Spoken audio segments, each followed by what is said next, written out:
À la fête de famille, devant 52 personnes, ma mère a levé son verre, a désigné ma sœur, et Taj a dit « Voici l'enfant qui a toujours aimé sa famille ». Puis m'a regardé et Taj a ajouté « Elle n'a jamais rien fait pour aider ». J'avais payé leur crédit immobilier, leurs frais médicaux, et ses études pendant 9 ans. Je n'ai rien dit. J'ai juste quitté la fête. Le lendemain matin, mon téléphone affichait 38 appels manqués. Devant 52 personnes, au milieu du tintement des verres et de l'odeur du barbecue qui flottait dans le jardin, ma mère s'est levée. Elle a levé son verre de vin blanc, et s'est tournée vers ma sœur cadette avec un regard fier, brillant d'émotion. Elle a pointé son verre vers Manon et a dit d'une voix claire, « Voici l'enfant qui a toujours aimé sa famille. » Puis, elle s'est tournée vers moi. Pas de colère, pas d'amertume, juste un regard fugace suivi d'un très léger sourire, presque poli. Et elle a ajouté, quant à l'autre, elle n'a jamais rien fait pour aider. J'avais payé leur crédit immobilier, leur facture médicale et ses études pendant 9 ans. Je n'ai rien dit. J'ai juste quitté la fête. Le lendemain matin, mon téléphone affichait 38 appels manqués. Avant de vous raconter en détail comment j'en suis arrivé là, et surtout, ce qui s'est passé ensuite, j'aimerais savoir d'où vous m'écoutez. C'est une façon pour moi de me sentir moins seule dans cette histoire. Dites-moi dans les commentaires de quelle ville ou de quel pays vous regardez cette vidéo, et quelle heure il est chez vous. C'est incroyable de penser que mon histoire peut voyager si loin, peut-être jusqu'à quelqu'un qui a besoin de l'entendre. Mon nom est Élise Dubois. J'ai 36 ans. Je vis seule dans un 3 pièces lumineux dans le quartier de la Croix-Rousse, à Lyon. Ce n'est pas le grand luxe, mais c'est mon havre de paix, assez calme pour que j'entende le chant des oiseaux le matin, et assez privé pour que personne ne sache les fardeaux que je porte. Je suis comptable pour une PME. Un métier de chiffres, de rigueur. Un métier qui n'a rien de glamour, mais qui paie les factures. Les miennes, et celles de toute une famille avec laquelle je ne vis plus depuis une décennie. Ce jour-là, c'était la grande réunion de famille annuelle. Une tradition. Cette année, mes parents avaient loué un immense gîte en pierre en Ardèche.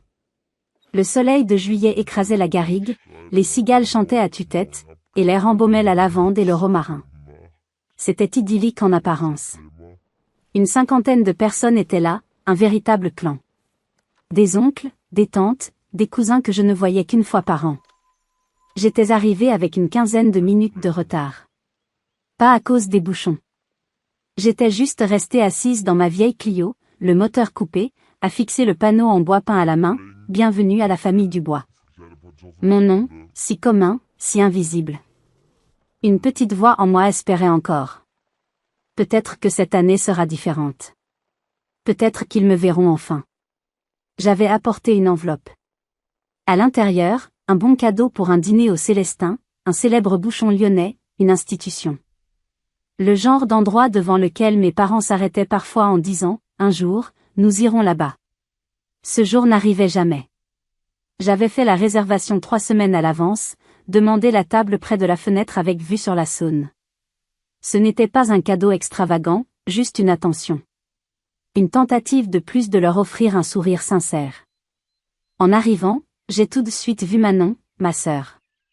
Telle une apparition dans sa robe blanche vaporeuse, ses longs cheveux blonds flottant au vent. Elle riait, elle étreignait, elle était le soleil de cette journée. Elle tenait un paquet emballé dans du papier doré. Manon avait toujours le cadeau parfait, le geste parfait. Elle savait comment occuper l'espace, comment être aimée. J'ai discrètement glissé mon enveloppe sous l'assiette de ma mère, sans faire de bruit. Comme toujours. Le repas s'est déroulé dans une cacophonie joyeuse. Les rires fusaient, les histoires d'anciens combattants de mon oncle fusaient, et je me suis surprise à me détendre. J'avais eu tort de m'inquiéter. Et puis, Manon s'est levée. Quelqu'un lui a tendu un micro. Son sourire était radieux. J'ai juste un petit quelque chose pour papa et maman. Elle a déballé le cadeau. Un magnifique cadre en bois flotté, contenant un collage de photos. Un anniversaire à la mer, un Noël au coin du feu, un selfie sur le balcon de la maison. Eux trois, toujours souriants, complices. J'ai cherché mon visage. En vain. Je n'étais sur aucune photo. Pas même en arrière-plan. J'étais une absence. Ma mère a pris le cadre avec des mains tremblantes, comme une relique sacrée. Puis elle s'est levée, le verre à la main, la voix étranglée par l'émotion. Voici l'enfant qui a toujours aimé sa famille. Des applaudissements, des « attendris ». Et c'est là que son regard a croisé le mien. Un regard vide. Quant à l'autre, elle n'a jamais rien fait pour aider. Le temps s'est arrêté. Le bruit des couverts, les rires, tout s'est évanoui. Il ne restait que le silence. Un silence assourdissant. Personne n'a protesté. Personne n'a froncé les sourcils. Mon oncle a fait tomber sa fourchette. C'est tout. Leur silence était un verdict. J'étais coupable. Coupable de quoi? Je l'ignorais. Je me suis levée, lentement. J'ai repoussé ma chaise sans un bruit. Et je suis partie. J'ai longé les tables, traversé le jardin, sous les regards indifférents ou gênés. Personne n'a dit un mot. Comme si mon départ était la conclusion logique de la scène. La pièce superflue qu'on retire enfin de l'échiquier. Je suis partie sans un mot, le cœur en miettes, mais ils ne savaient pas encore que leur véritable cauchemar ne faisait que commencer. La nuit était tombée sur les routes sinueuses de l'Ardèche. Ma Clio peinait dans les montées, ses phares découpant des formes fantomatiques dans la végétation dense. Je n'ai pas allumé la radio. Le silence était mon seul compagnon. Et dans ce silence, les souvenirs et les chiffres ont commencé à danser une valse macabre dans mon esprit. Ce n'était plus de la tristesse que je ressentais. C'était le froid d'un audit final, celui de ma propre vie. 9 ans. Cela avait commencé 9 ans plus tôt. Mon père, Jean-Pierre, venait de se faire licencier de l'usine où il travaillait depuis 30 ans. Un plan social, comme on dit pudiquement. À 55 ans, il était brisé. Le crédit de la maison de Villeurbanne, leur fierté, leur sécurité, devenait une épée de Damoclès. Je me souviens de l'appel de ma mère. Sa voix n'était pas suppliante, elle était factuelle. La banque nous a appelés, Élise. On ne sait pas comment on va faire ce mois-ci. Elle n'a pas demandé d'aide directement.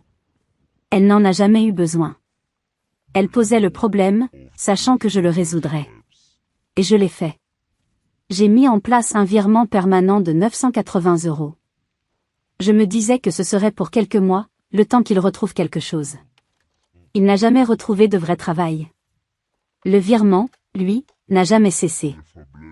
Puis, il y a eu les factures courantes. Un hiver, la chaudière a lâché. Devis, 4 000 €. J'ai pris un petit crédit à la consommation pour le couvrir. Il pense que c'est l'assurance qui a payé. Un autre jour, un avis de coupure d'électricité. Ils avaient oublié de payer. Pour éviter le stress, l'humiliation, j'ai mis tous les prélèvements sur mon compte.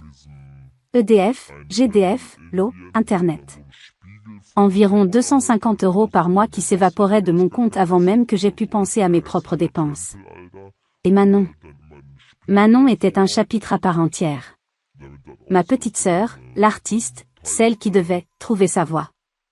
Sa voix coûtait cher. Il y a eu sa phase, poterie. J'ai payé le stage intensif et le tour de potier. Puis sa phase, création de bijoux. J'ai financé le stock de perles et de chaînes. Et enfin, les bougies. Sa grande passion. J'ai payé le cours de maître cirier à Grasse, le matériel, les essences rares. Chaque fois, c'était la même histoire. Un appel enthousiaste, des promesses de succès, suivi quelques mois plus tard par un appel paniqué parce que son compte était à découvert. Je me souviens d'une fois où elle m'a appelé en larmes parce qu'elle ne pouvait pas payer son inscription à un marché de créateurs. J'ai viré l'argent en moins de 10 minutes. Elle ne m'a jamais remboursé un centime. Elle me remerciait avec un « Tu es la meilleure, sœurette » qui sonnait aussi creux qu'un tambour. Et la santé? Mon Dieu, la santé. La mutuelle de mes parents était basique.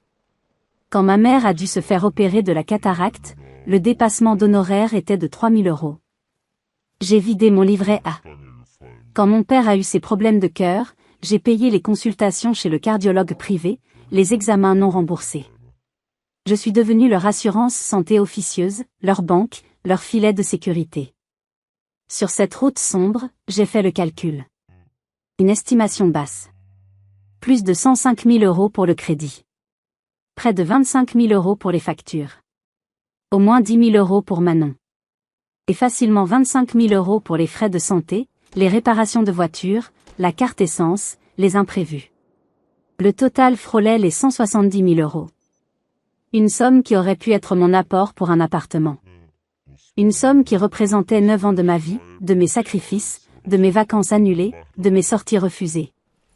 Si vous étiez à ma place, en ce moment précis, que ressentiriez-vous? De la colère? Du chagrin? Un désir de vengeance? Dites-moi dans les commentaires ce que vous auriez fait. Auriez-vous fait demi-tour pour crier votre vérité? Ou auriez-vous continué à rouler, comme moi? J'ai compris que je n'avais pas seulement donné de l'argent. J'avais donné mon temps, mon énergie, ma jeunesse. Et en retour, je n'avais même pas eu droit à la reconnaissance. J'avais eu droit à une annulation publique. Une exécution en place publique. Il ne m'avait pas seulement effacé de la photo. Il m'avait effacé de l'histoire. Eh bien, si je n'existais pas dans leur histoire, mes virements bancaires non plus ne devaient plus exister. La décision a été prise dans le froid glacial de ma voiture, quelque part entre l'Ardèche et Lyon. En arrivant devant mon appartement à Lyon, la colère avait laissé place à une résolution froide comme l'acier. Il était temps de fermer le robinet. La porte de mon appartement s'est refermée derrière moi avec un son mat. J'étais enfin chez moi. Dans mon silence. Dans mon ordre. J'ai traversé le couloir dans le noir, mais pas étouffé par le parquet. Je n'ai pas allumé les lumières. Je ne voulais pas voir mon propre reflet dans les fenêtres. Je suis allé directement à la cuisine, j'ai ouvert le frigo et j'ai attrapé une bouteille d'eau. La fraîcheur du verre dans ma main était la seule chose réelle dans ce chaos. Je me suis adossé au comptoir, et j'ai bu lentement. Je m'attendais à un flot de larmes, à une explosion de rage. Rien. Juste un vide immense. Un calme plat, comme la mer après une tempête dévastatrice. C'était le calme de la faim. Le deuil était déjà fait, sur cette longue route solitaire. Maintenant, c'était le temps de l'action. Ou plutôt, de l'inaction. Le temps d'arrêter de faire. Je suis allé dans mon petit bureau, la pièce que j'aimais le plus. C'était mon sanctuaire, rempli de livres, avec une vue sur les toits de Lyon. J'ai allumé mon ordinateur. L'écran a projeté une lueur bleue sur mon visage. Je n'ai pas agi par vengeance. La vengeance est une émotion chaude, passionnée. Ce que je ressentais était froid. C'était de la logique pure. Une équation simple. Si ma contribution était égale à 0 à leurs yeux, alors ma contribution financière devait devenir égale à 0 dans la réalité. C'était une simple mise en conformité des faits. Je me suis connecté à mon compte bancaire. Mes doigts ne tremblaient pas. Mon cœur ne battait pas plus vite. J'étais une chirurgienne procédant à une amputation nécessaire pour sauver le reste du corps. Le premier clic. Le plus important. J'ai navigué jusqu'à la section des virements permanents. Là, il y avait la ligne « Crédit immobilier du bois ». 980 €. Prochaine exécution dans 3 jours. J'ai cliqué sur « Supprimer ». Une petite fenêtre de confirmation est apparue. Êtes-vous sûr de vouloir supprimer ce virement permanent? J'ai souri. C'était la première fois que je souriais depuis des heures. Oh oui, j'en étais sûre. J'ai cliqué sur « Confirmer ». La ligne a disparu. C'était fait. Le plus gros lien était coupé. Le deuxième clic. La carte de crédit secondaire au nom de ma mère, reliée à mon compte. Elle l'utilisait pour ses courses, ses rendez-vous chez le coiffeur, ses petites escapades avec ses amis. Je suis allé dans la section « Mes cartes » et j'ai cliqué sur « Faire opposition ». Motif, perte. C'était une sorte de perte, après tout. La carte serait désactivée instantanément. Le troisième. Mes espaces clients EDF et GDF. J'avais les identifiants enregistrés. Quelques clics pour accéder à la section « Mon contrat ». J'ai demandé la résiliation. Date d'effet souhaitée, le plus tôt possible. Ils recevraient un courrier. Ils auraient un peu de temps pour réagir avant de se retrouver dans le noir. Le quatrième. Mon compte Amazon Prime. Manon l'utilisait plus que moi, commandant des livres sur le développement personnel et du matériel pour ses projets créatifs éphémères. J'ai changé le mot de passe, puis j'ai supprimé mon moyen de paiement. La prochaine fois qu'elle essaierait de commander, elle ferait face à un mur. Le 5e. La carte essence. Un simple numéro à appeler. Je le ferai à la première heure le lendemain matin. Le 6e est le plus symbolique. Le mot de passe de mon adresse email. Celle que ma mère connaissait. Elle disait que c'était « au cas où il t'arrive quelque chose ». En réalité, je soupçonnais qu'elle y jetait un œil de temps en temps. J'ai activé la double authentification, lié mon numéro de téléphone, et créé un nouveau mot de passe. Une phrase longue, complexe, sans aucun lien avec ma vie. La porte de mon jardin secret était désormais fermée à double tour. J'ai fermé l'ordinateur. C'était fini. En moins de 15 minutes, j'avais démantelé 9 ans de dépendance. Je n'ai pas ressenti de triomphe. Juste une immense, profonde et terrifiante légèreté. J'étais libre. Libre de leurs problèmes, de leurs attentes, de leur ingratitude. Cette nuit-là, j'ai pris une douche brûlante, comme pour laver les dernières traces de leur emprise sur ma peau. Je me suis glissée dans des draps propres. Et pour la première fois depuis que j'étais adulte, je me suis endormie sans le poids du monde de quelqu'un d'autre sur mes épaules. J'ai dormi comme une pierre, ignorant que le silence de mon téléphone était sur le point d'être brisé par une tempête. Le lendemain matin, j'avais 38 appels manqués. Le réveil a été brutal. Non pas à cause du réveil matin, que j'avais délibérément mis plus tard, mais à cause de la vibration insistante de mon téléphone sur la table de chevet. Je l'ai ignoré. J'ai préparé mon café, j'ai ouvert les fenêtres pour laisser entrer l'air frais du matin lyonnais. J'ai savouré chaque gorgée, chaque instant de cette nouvelle tranquillité. C'est seulement après avoir pris ma douche et m'être habillé que j'ai jeté un œil à l'écran. 38 appels manqués. C'était un carnage. La répartition était presque comique dans sa prévisibilité. 14 de ma mère, 12 de mon père, 10 de Manon. Les 4 restants provenaient de numéros que je connaissais, ma tante Chantal, mon oncle Bernard. La machine à panique était lancée. Les messages WhatsApp défilaient. Élise, rappelle-nous d'urgence, on s'inquiète terriblement, qu'est-ce qui se passe, et le meilleur, de Manon, ma carte a été refusée au supermarché, c'est la honte. C'est quoi ce bordel? Leur inquiétude n'était pas pour moi. C'était pour leur confort, leur train de vie. La source s'était tarie, et ils étaient au bord du désert. Je n'ai répondu à personne. J'ai mis mon téléphone en mode silencieux et je l'ai posé, face contre la table. Mais ce que je ne savais pas, c'est que leur stratégie ne se limitait pas à un harcèlement téléphonique. Ils avaient déjà lancé la contre-offensive. Une offensive sournoise, vicieuse, destinée à m'isoler et à me discréditer. Vers midi, mon téléphone a vibré à nouveau.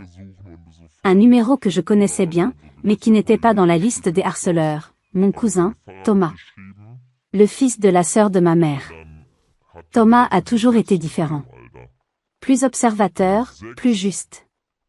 Il vivait à Paris et ne descendait qu'une fois par an, mais nous avions toujours eu une sorte de complicité silencieuse. J'ai hésité. Mon instinct me disait de l'ignorer aussi, de couper tous les ponts. Mais une autre partie de moi, curieuse, a décroché. Élise? C'est Thomas. Je te dérange? Sa voix était basse, presque conspiratrice. Non, ça va. Et toi? Il y a eu un long silence. J'entendais le bruit de la circulation parisienne en fond. Écoute. Je t'appelle pour ce qui s'est passé à la fête. C'était... Je n'ai pas de mots. C'était ignoble. Et j'ai honte de n'avoir rien dit. On a tous été des lâches. Ce n'est pas ta faute, Thomas. Tu n'y es pour rien. Si, un peu. On est tous responsables par notre silence. Mais ce n'est pas la seule raison de mon appel. Il y a autre chose. Quelque chose que tu dois savoir. Il a marqué une pause, comme s'il pesait ses mots. Tante Sylvie, ta mère, elle est en train d'appeler toute la famille. Un par un. Mon cœur s'est serré. Je savais que ce qui allait suivre ne serait pas beau. Et que dit-elle? Elle ne raconte pas la vérité, Élise. Loin de là. Elle dit que tu traverses une très mauvaise passe. Elle utilise des mots comme dépression, burn-out. Elle insinue que tu as de mauvaises fréquentations à Lyon, que tu t'es isolé, que tu es devenu instable. Elle explique ton départ de la fête et ton silence par cette prétendue crise. Elle dit à tout le monde d'être patient avec toi. Elle transforme son agression en inquiétude maternelle. C'est diabolique. J'ai dû m'asseoir sur mon canapé. Le sol semblait se dérober sous mes pieds. C'était pire que tout ce que j'avais pu imaginer. Ils ne se contentaient pas de nier ma contribution. Ils étaient en train de construire une nouvelle narration, une narration où j'étais la folle, la malade, la brebis égarée. C'était une stratégie brillante et terrifiante. En me peignant comme instable, ils invalidaient par avance tout ce que je pourrais dire. Si je parlais de l'argent, ce serait la preuve de mon obsession. Si je parlais de l'humiliation, ce serait la preuve de mon hypersensibilité pathologique. Ils me mettaient en cage. Vous imaginez? Le choc, la trahison. Non seulement ils m'ont effacé, mais ils essayaient activement de réécrire mon identité aux yeux de tous. Ils préféraient me faire passer pour folle plutôt que d'admettre qu'ils étaient des profiteurs ingrats. C'est à ce moment précis que la dernière once de pitié ou de lien familial s'est brisée en moi. Ce n'était plus une dispute de famille. C'était une guerre de l'information, une guerre pour ma propre santé mentale. Restez avec moi pour voir comment j'ai décidé de combattre ce poison. Parce que quand ils ont finalement sonné à ma porte, ils ne s'attendaient pas à trouver une femme brisée et confuse. Ils allaient trouver une adversaire. Si vous étiez à ma place, qu'auriez-vous fait face à une telle calomnie? Auriez-vous appelé tout le monde pour rétablir votre vérité, au risque de passer pour une hystérique? Ou auriez-vous attendu la confrontation directe? Dites-le moi dans les commentaires. J'ai remercié Thomas du fond du cœur. Il avait pris un risque en m'appelant. Il était le seul phare dans cette nuit de mensonges. Après avoir raccroché, je ne suis pas restée assise à me morfondre. Je suis retournée à mon ordinateur. Mais cette fois, ce n'était pas pour couper des comptes. C'était pour rassembler des preuves. À cet instant, j'ai compris que je n'avais plus affaire à de l'ingratitude, mais à de la malveillance pure. Et la sonnette de ma porte a retenti. Ils étaient là. La sonnerie était hésitante, presque timide. Un contraste saisissant avec la violence de leurs actions. J'ai regardé par le Judas. C'était bien eux. Ma mère, Sylvie, avait revêtu son uniforme de martyr, un gilet en laine beige, une expression de tristesse étudiée. Mon père, Jean-Pierre, se tenait en retrait, le regard fuyant, l'air d'un homme dépassé par les événements qu'il avait laissé se produire. J'ai pris une grande inspiration. Mon cœur ne battait pas la chamade. Il était calme, froid, régulier. La rage s'était muée en une détermination glaciale. J'ai ouvert la porte, mais je me suis plantée sur le seuil, mon corps formant une barrière physique. Mon appartement était mon territoire, et ils n'étaient plus les bienvenus. Élise, mon Dieu, tu vas bien? On peut entrer, s'il te plaît? On peut parler, a commencé ma mère, sa voix tremblante jouant la carte de l'inquiétude. On peut parler ici, ai-je répondu d'une voix neutre, sans la moindre trace d'émotion. Elle a jeté un regard nerveux dans le couloir de l'immeuble. L'idée de laver son linge sale en public la terrifiait. C'était son point faible. Élise, s'il te plaît. À propos de ce qui s'est passé à la fête. Je ne le pensais pas. Les mots ont dépassé ma pensée. Tu sais comment je suis quand je suis émue. Manon venait de nous offrir ce magnifique cadeau. J'étais bouleversée. Je me suis mal exprimée. Mal exprimée, ai-je répété, non pas comme une question, mais comme une constatation. Tu as été très clair, au contraire. Devant 52 personnes. Mais laissons ça de côté pour l'instant. Parlons plutôt de ce qui se passe depuis ce matin. Mon père a choisi ce moment pour intervenir, avec sa maladresse habituelle. On s'est inquiété, Élise. Tu ne répondais pas. On ne pensait pas que tu le prendrais comme ça. J'ai enfin tourné mon regard vers lui. Un regard si direct, si accusateur, qu'il a reculé d'un pas, que je le prendrais comment?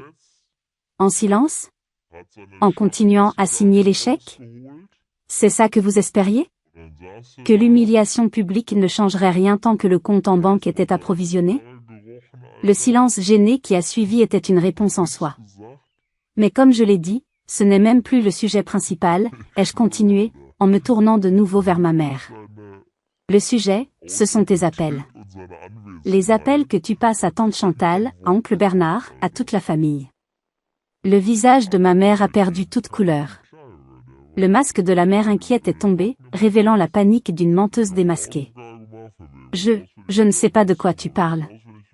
J'ai juste dit qu'on s'inquiétait pour toi.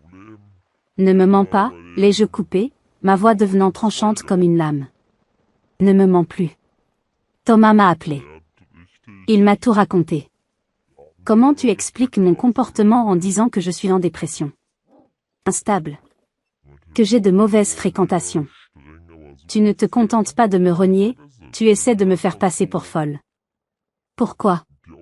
Pour que personne ne te demande pourquoi la fille qui n'a jamais rien fait était en fait celle qui vous maintenait à flot. Pour que tu puisses garder ton rôle de mère parfaite et aimante? Elle a ouvert la bouche, mais aucun son n'en est sorti. Elle était piégée. Laissez-moi vous rafraîchir la mémoire, puisque la vôtre semble si sélective, ai-je dit en sortant mon téléphone. J'ai ouvert le dossier que j'avais commencé à préparer. Je n'ai pas lu les chiffres cette fois. J'ai montré l'écran. Ça, c'est le tableau de remboursement du crédit immobilier. Ma contribution, 105 840 €. Ça, ce sont les factures EDF des 5 dernières années. Total, plus de 15 000 €. Ça, c'est le virement pour la chirurgie de maman. Ça, c'est le paiement de l'école de poterie de Manon. Ça, c'est... J'ai fait défiler les preuves, les unes après les autres. Leurs visages se décomposaient. Ce n'était plus ma parole contre la leur. C'étaient des faits. Des chiffres. Indiscutables. Le total, pour ce que j'ai pu retrouver en 1 heure, dépasse 160 000 €. Et tu oses dire que je n'ai jamais rien fait? Et tu oses dire que je suis folle? J'ai rangé mon téléphone. Je ne veux pas de vos excuses. Elles ne valent rien. Je veux que vous partiez. Maintenant. Et que vous me laissiez tranquille. La conversation est terminée. Définitivement. Je n'ai pas attendu qu'il bouge. J'ai commencé à refermer la porte. Ma mère a murmuré mon nom, une dernière fois, un son pitoyable. Je n'ai pas arrêté mon geste. J'ai fermé la porte, et j'ai tourné la clé dans la serrure. Le clic a résonné dans le silence de mon appartement. C'était le son de la liberté. J'ai fermé la porte sur leur visage défait, mais je savais que la prochaine bataille serait avec ma sœur. Et elle serait différente. J'aurais dû savoir que Manon ne laisserait pas tomber si facilement. Elle n'était pas du genre à accepter un « non » comme réponse, surtout quand son confort était en jeu. 2 jours se sont écoulés dans un calme étrange. 2 jours où j'ai commencé à respirer un peu plus librement. Et puis, la sonnette a retenti. Cette fois, pas de timidité. Des coups brefs, insistants, presque agressifs. C'était elle. J'ai ouvert la porte, et avant même que j'aie pu dire un mot, elle est entrée en force, me bousculant au passage. Elle a jeté son sac en toile sur mon canapé et s'est plantée au milieu de mon salon, les mains sur les hanches. Le visage de la colère vertueuse. Non mais sérieusement, Élise, tu joues à quoi? A-t-elle commencé, sa voix montant d'un cran. Tu te rends compte du chaos que tu provoques? Papa et maman sont au fond du trou. Maman ne fait que pleurer, papa ne dit plus un mot. Ils sont allés à la banque ce matin. Ils ont appris que le virement pour le crédit n'était pas passé. La conseillère leur a parlé de risque de défaut de paiement. Tu sais ce que ça veut dire? Ils risquent de perdre la maison. Je suis restée adossée à la porte, les bras croisés, la regardant jouer sa scène. Et moi, a-t-elle continué, se désignant d'un geste théâtral, j'ai dû prendre un deuxième job. Un vrai. Serveuse le soir, en plus du café le matin. Tu te rends compte? Je n'ai plus 1 minute pour mes créations. Tu es en train de détruire ma carrière artistique avant même qu'elle n'ait commencé. Tout ça parce que maman a fait une petite gaffe. Une phrase malheureuse. Tu ne peux pas être aussi rancunière. J'ai attendu qu'elle reprenne son souffle. Son indignation était si performative, si déconnectée de la réalité, que c'en était presque fascinant. Tu as fini, ai-je demandé calmement. Elle a été décontenancée par mon calme. Elle s'attendait à des cris, des larmes, un drame. Je ne lui donnerai pas cette satisfaction. Ta carrière artistique, Manon? Quelle carrière? Celle que je finance depuis 5 ans? Les cours, le matériel, les stands sur les marchés que tu ne rentabilises jamais? C'est de cette carrière-là que tu parles? Elle a rougi. Ce sont des investissements. Il faut du temps pour percer. Et la maison, ai-je continué, ignorant sa protestation. Tu t'inquiètes qu'il la perde? C'est une inquiétude nouvelle. Tu ne semblais pas t'en soucier pendant les 9 ans où je payais le crédit toute seule. Pendant que tu vivais sous ce toit, sans payer ni loyer ni charge, en te plaignant que le Wi-Fi n'était pas assez rapide pour tes tutoriels YouTube. Chacune de mes phrases était une flèche qui touchait sa cible. Son armure de victime se fissurait. Ce n'est pas ça. Je ne savais pas, a-t-elle balbutié. Oh, si, tu savais. Tu ne savais peut-être pas les chiffres exacts, mais tu savais très bien d'où venait l'argent. Tu savais qui appelait quand ton compte était à sec. Tu savais qui allait régler le problème en silence. Et tu savais aussi te taire quand maman m'a humilié devant toute la famille. Tu n'as pas dit un mot. Tu as pris les applaudissements, tu as savouré ton moment de gloire, pendant que moi, j'étais effacée. Je me suis approchée d'elle, lentement. Alors ne viens pas ici me parler de la maison, ou de ta prétendue carrière. Tu n'es pas là pour eux. Tu es là pour toi. Tu es là parce que le système qui te permettait de vivre ta vie de bohème sans effort vient de s'effondrer. La banque d'Élise est fermée. Définitivement. Les larmes ont commencé à couler sur ses joues. Mais ce n'étaient pas des larmes de tristesse ou de remords. C'étaient des larmes de frustration. Les larmes d'un enfant capricieux à qui on vient de retirer son jouet préféré. Tu es devenue méchante, a-t-elle sangloté. Non, Manon. Je suis juste devenue comptable de ma propre vie. J'ai arrêté de subventionner un système injuste. Maintenant, tu vas devoir apprendre ce que c'est que de travailler pour vivre. Comme moi. Comme tout le monde. Bienvenue dans le monde réel. Elle a attrapé son sac et s'est dirigée vers la porte, en pleurs. Elle n'a pas dit au revoir. Elle a juste claqué la porte derrière elle. Je suis restée au milieu de mon salon. Je ne ressentais aucune victoire. Juste un vide immense et une certitude, la rupture était totale et irréversible. Elle est partie, non pas en sœur, mais en employée qui venait de perdre son mécène. Mais la guerre n'était pas finie. Elle allait devenir publique. Le silence qui a suivi le départ de Manon était lourd. Je pensais avoir atteint le fond, que la confrontation directe mettrait un terme à l'escalade. Quelle naïveté! J'avais sous-estimé la capacité de ma mère à contrôler le récit, à se poser en victime, même face à l'évidence. Quelques jours plus tard, un mercredi matin, alors que je tentais de me concentrer sur un bilan comptable, mon téléphone a vibré. Une notification du groupe Facebook, La famille Dubois pour toujours. Mon premier réflexe a été de l'ignorer. Mais une curiosité morbide, une sorte de besoin de comprendre jusqu'où la folie pouvait aller, m'a poussé à cliquer. Et là, sous mes yeux, il y avait le chef-d'œuvre de manipulation de ma mère. Elle avait posté une photo. Une photo magnifique, prise à la fête en Ardèche, juste avant le drame. Le soleil couchant dorait la scène. Mes parents étaient au centre, souriants.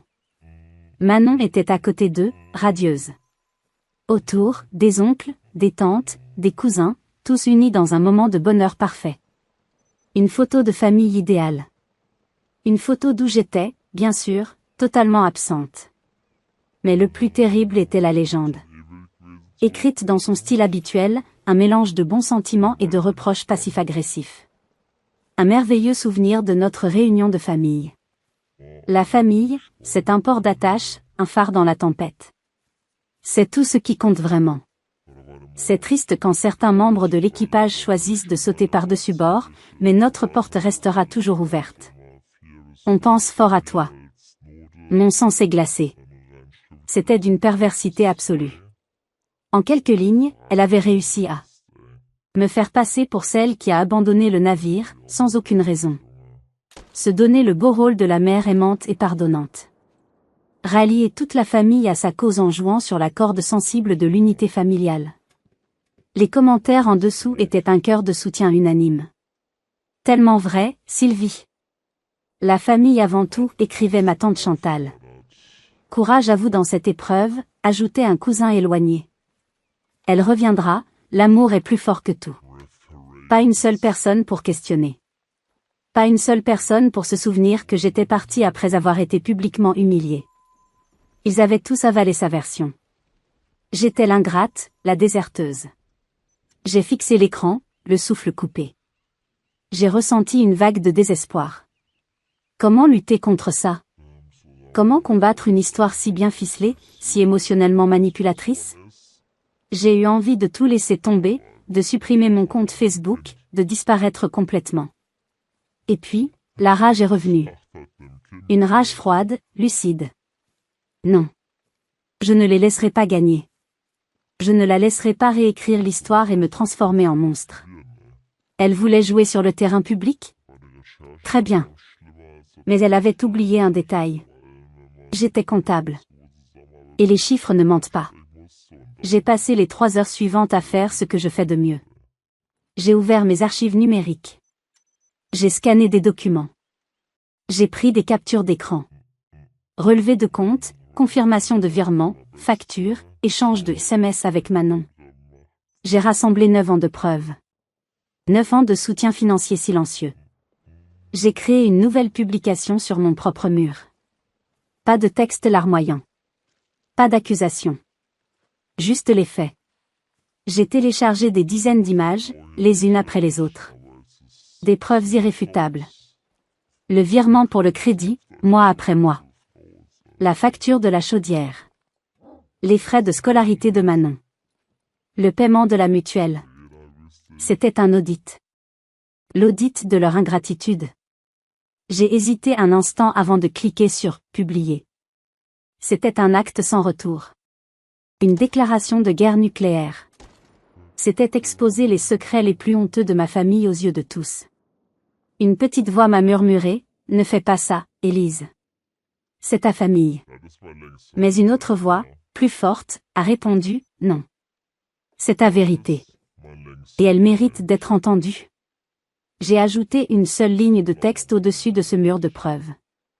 Une ligne simple, factuelle et dévastatrice. Puisque la mémoire semble être une faculté qui oublie, voici un petit aide-mémoire. Total des contributions financières pour le soutien de la famille sur 9 ans, 167 330 €.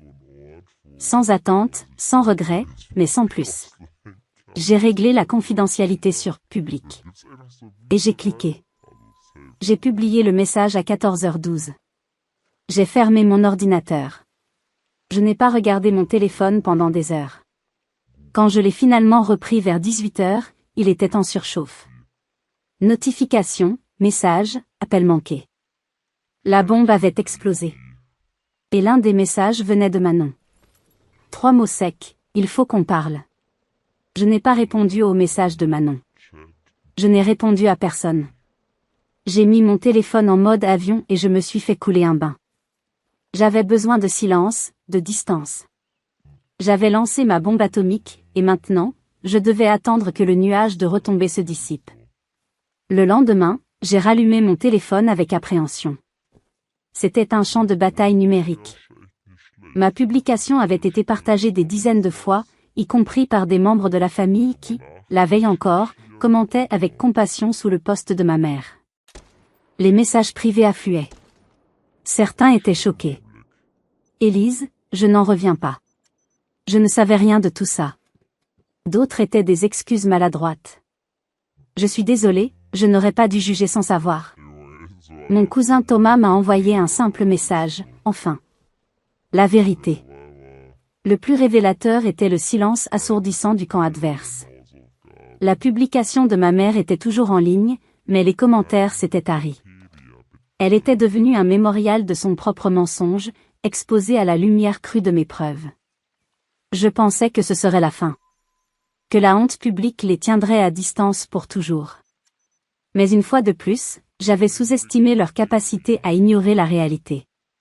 Ou peut-être, pour la première fois, avaient-ils vraiment compris l'ampleur du désastre. 3 jours après ma publication, ils sont revenus. C'était un samedi après-midi, et une pluie fine et persistante tombait sur Lyon, donnant à la ville des allures de tableau impressionniste.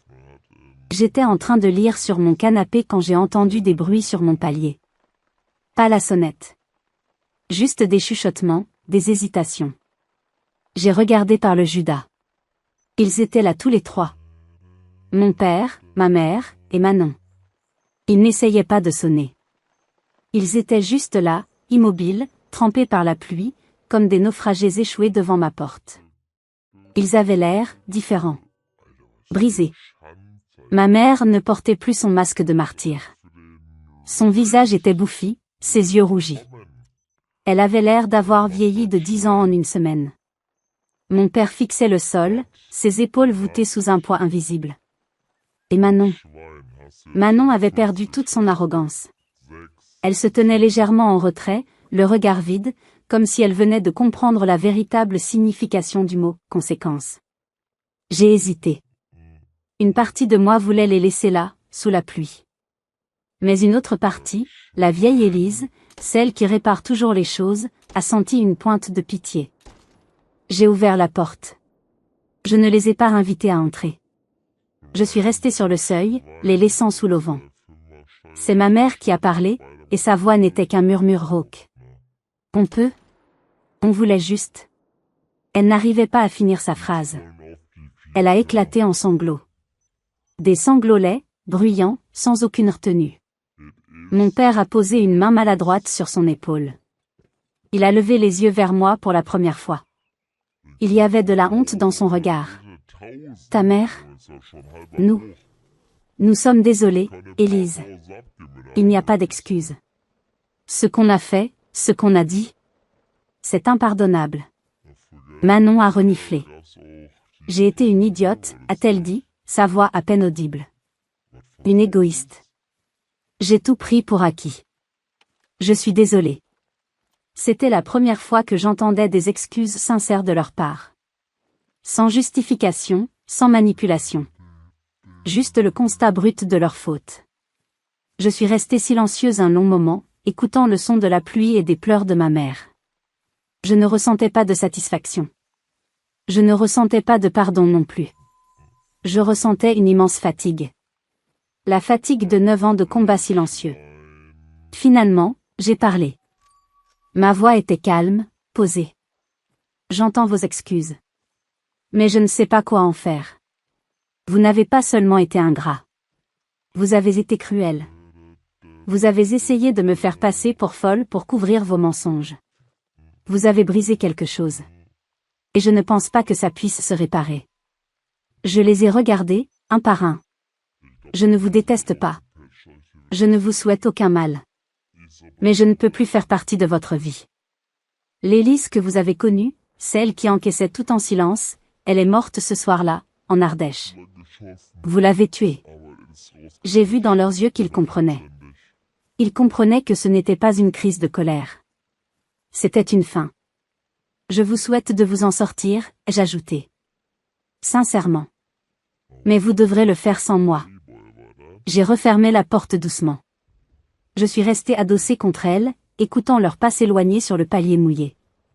Dehors, la pluie continuait de laver la ville. Mais à l'intérieur, pour la première fois, je sentais que la tempête était vraiment terminée. Ils sont repartis sous la pluie, 3 silhouettes brisées. Je n'ai ressenti ni joie ni tristesse. Juste le silence. Le silence de la fin. 1 an. 12 mois. 365 jours de silence. Le silence n'a pas été rompu. Pas une seule fois. Pas un appel, pas un message, pas une lettre. Au début, c'était étrange. J'avais l'impression d'avoir un membre fantôme. Mon téléphone ne sonnait plus pour des urgences financières. Ma boîte mail n'était plus inondée de demandes implicites. J'ai mis des semaines à me défaire du réflexe de vérifier mon compte en banque en pensant à eux. Les nouvelles me parvenaient par bribes, via mon cousin Thomas, qui avait pris le rôle d'un correspondant de guerre neutre. Il ne prenait parti pour personne, il se contentait de relater les faits lors de nos rares appels. La maison de Villeurbanne a été vendue. Ils n'ont pas eu le choix. La banque avait commencé la procédure de saisie. Ils l'ont vendue à la hâte, bien en dessous du prix du marché, à un promoteur qui l'a probablement déjà démoli pour construire un petit immeuble. Thomas m'a dit qu'ils avaient déménagé dans un petit T2 en location à Vénissieux. Un quartier que ma mère avait toujours méprisé, le qualifiant de « dortoir sans âme ». Il m'a envoyé une photo qu'il avait prise discrètement. Ma mère, sur un balcon minuscule, essayant de faire pousser des géraniums dans une jardinière en plastique. Elle avait l'air plus âgée, plus frêle. L'image ne m'a procuré aucune joie mauvaise. Juste un constat froid, les actions ont des conséquences. Mon père, apparemment, avait trouvé un petit travail de gardien de nuit dans un entrepôt.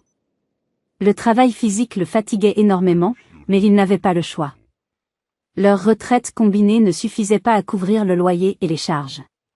Et Manon. Manon a été la plus grande surprise. Elle travaillait toujours comme serveuse. Elle avait même été promue responsable de salle. Elle avait arrêté de parler de ses projets artistiques. Son compte Instagram, autrefois rempli de photos éthérées de bougies et de citations inspirantes, montrait maintenant des photos d'elle avec ses collègues, des plats du restaurant, un selfie fatigué après un long service. Elle avait l'air normal, ancrée dans la réalité. Thomas m'a dit qu'elle était devenue incroyablement responsable, qu'elle aidait même financièrement mes parents de temps en temps, avec ses maigres moyens. Peut-être que le choc de la réalité avait été le meilleur service que je pouvais lui rendre. Et moi, dans tout ça, la première chose que j'ai faite avec l'argent que je n'envoyais plus, c'est de prendre rendez-vous chez un thérapeute. J'avais 9 ans de ressentiment, de culpabilité et de colère à déballer. Ça a été le meilleur investissement de ma vie. J'ai appris à poser des limites. J'ai appris que « non » est une phrase complète. J'ai appris que je n'étais pas responsable du bonheur des autres. J'ai aussi voyagé. Pour la première fois de ma vie, j'ai pris 3 semaines de vacances consécutives. Je suis partie en Italie, seule. J'ai marché dans les rues de Rome jusqu'à avoir des ampoules aux pieds. J'ai mangé des glaces à Florence en regardant le Ponte Vecchio. J'ai fait une randonnée dans les 5 terres, le souffle coupé par la beauté des paysages. J'ai dépensé mon argent pour moi, sans compter, sans culpabiliser. C'était une révélation. Je me suis fait de nouveaux amis. J'ai rejoint un club de lecture. J'ai commencé à prendre des cours de salsa. Ma vie, autrefois rétrécie aux dimensions d'un tableau Excel et des problèmes de ma famille, s'est élargie. J'ai découvert des facettes de moi-même que j'ignorais. J'ai découvert que j'aimais rire aux éclats, que j'étais une danseuse médiocre mais enthousiaste, et que j'étais capable de nouer des relations saines, basées sur la réciprocité. Je ne pense pas à eux tous les jours. Parfois, un souvenir surgit. Une odeur, une chanson à la radio. Il n'y a plus de colère. Juste une sorte de tristesse diffuse, le deuil d'une famille que je n'ai jamais vraiment eue. Je sais que je ne les reverrai probablement jamais. La rupture est trop profonde. Le pardon est une chose, mais la réconciliation en est une autre. Et je ne suis pas prête à risquer ma nouvelle paix intérieure pour retourner dans leur chaos. Certains diront que j'ai détruit ma famille. Je réponds que parfois, il faut laisser une maison s'effondrer pour pouvoir enfin construire la sienne. Je ne vous ai pas raconté cette histoire pour que vous me preniez en pitié, ni pour que vous jugiez ma famille. Je vous l'ai racontée parce que je suis convaincue que mon histoire, dans ses grandes lignes, est celle de beaucoup de gens.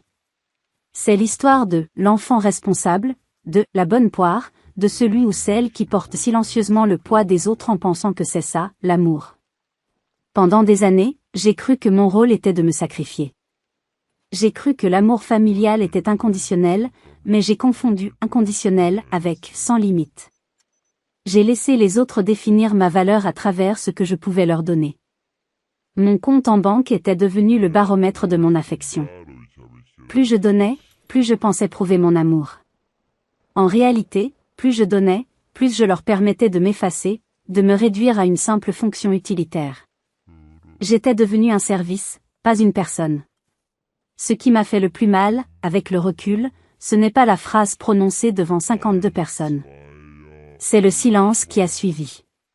Le silence de ces 52 personnes.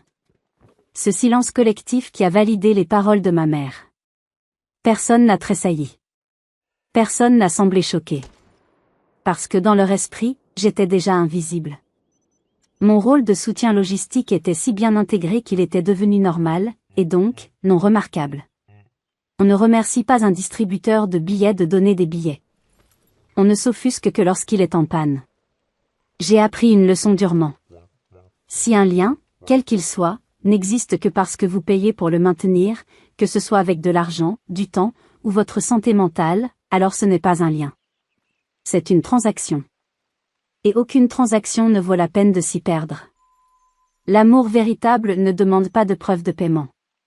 Il ne vous demande pas de vous effacer pour que l'autre puisse briller. L'amour véritable vous voit. Il vous reconnaît. Il vous donne une place à la table, pas seulement la responsabilité de la payer. Aujourd'hui, je ne suis plus en colère. La colère a laissé place à une paix tranquille. Je n'ai pas besoin de leurs excuses pour avancer. Mon pardon, je me le suis donné à moi-même. Le pardon de m'être oublié pendant si longtemps. Je vous raconte tout ça pour que si vous vous reconnaissez, ne serait-ce qu'un peu, dans mon histoire. Si vous êtes celui ou celle qui dit toujours « oui », qui arrange toujours les choses, qui porte le fardeau mental et financier de votre entourage, sachez que vous n'êtes pas fou. Vous n'êtes pas trop sensible. Vous n'êtes pas ingrat. Vous avez simplement le droit de dire « stop ». Vous avez le droit de tracer une ligne dans le sable et de dire « mon bien-être compte aussi ». Partagez cette histoire si vous avez déjà eu l'impression de porter votre famille en silence. Vous n'avez pas besoin d'ajouter de commentaires si c'est trop personnel. Partagez-la simplement, comme un signal, pour que d'autres, dans la même situation, se sentent moins seuls. Aimez la vidéo si elle a fait écho en vous. Laissez un commentaire pour me dire ce que vous en avez pensé, ou pour partager ce que cette histoire a évoqué pour vous. Vos histoires comptent. Votre voix compte. Et si vous n'avez jamais vécu cela, prenez juste un instant pour vous demander, y a-t-il une Élise dans votre vie? Quelqu'un qui, silencieusement, sans jamais se plaindre, empêche peut-être tout de s'effondrer autour de vous? Si c'est le cas, peut-être est-il temps de le voir. Vraiment. Si vous voulez suivre d'autres histoires comme celle-ci, des histoires vraies, complexes, sans filtre, abonnez-vous à la chaîne Cendre Familiale. Parce qu'ici, nous ne racontons pas de contes de fées. Nous disons ce qui s'est réellement passé. Les choses que, parfois, une seule personne dans toute la famille ose enfin dire à voix haute. Merci de m'avoir écouté jusqu'au bout. Prenez soin de vous.